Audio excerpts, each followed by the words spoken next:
Hasse était lui-même un des compositeurs les plus célèbres, peut-être même plus célèbre que certains des grands compositeurs qu'on connaît aujourd'hui. C'était une immense star, déjà à l'époque. C'est vrai que la musique de Hasse n'est peut-être pas la plus populaire aujourd'hui, alors que le corpus d'œuvres de Hasse est très varié et très riche.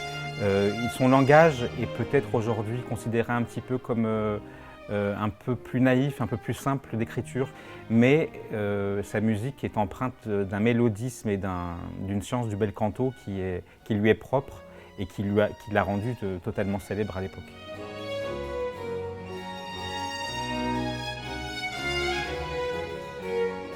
Alors, les serpents de feu dans le désert, le titre latin c'est Serpentes Idinei in Deserto. C'est un oratorio qui a été créé à Venise dans les années 1730. C'est une œuvre religieuse, bien sûr, à caractère sacré, mais l'écriture vocale chez Hasse dans l'oratorio, elle est très poussée dans l'art du bel canto, l'art du chant, la conduite du souffle, de la virtuosité. Et donc on peut dire que c'est une partition qui est quand même très opératique dans l'écriture.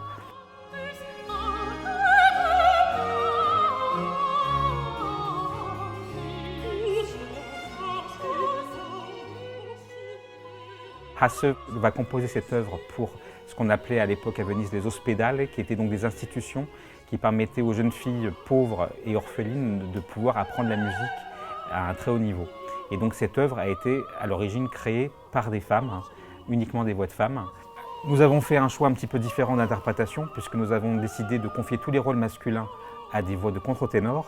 Et il y a donc 5 rôles chantés par des hommes pour tous les compagnons de Moïse et Moïse lui-même. Et nous avons gardé une voix féminine pour le rôle de l'ange. Philippe Jaroski qui apporte sa fougue, sa musicalité, son expression incomparable.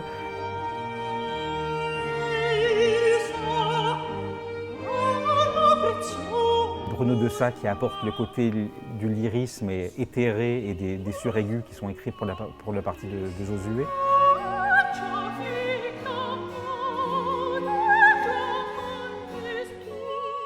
Yulia Lejneva qui apporte sa patte et son univers pour l'ange, qui a deux airs qui sont extrêmement difficiles et qui sont un résumé un peu de la science du bel canto baroque.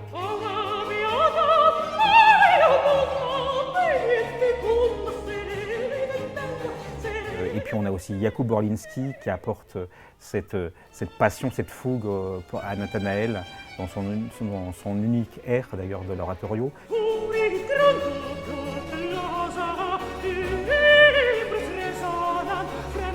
On a Carlo Vistoli, la rondeur du timbre, l'expression dans son air assez contemplatif et assez douloureux.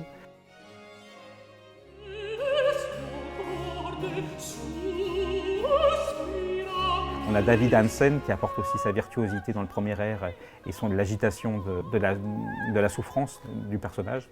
Et donc voilà, il fallait trouver l'équilibre entre tous ces chanteurs et je pense qu'on a trouvé les bonnes couleurs, les bons interprètes.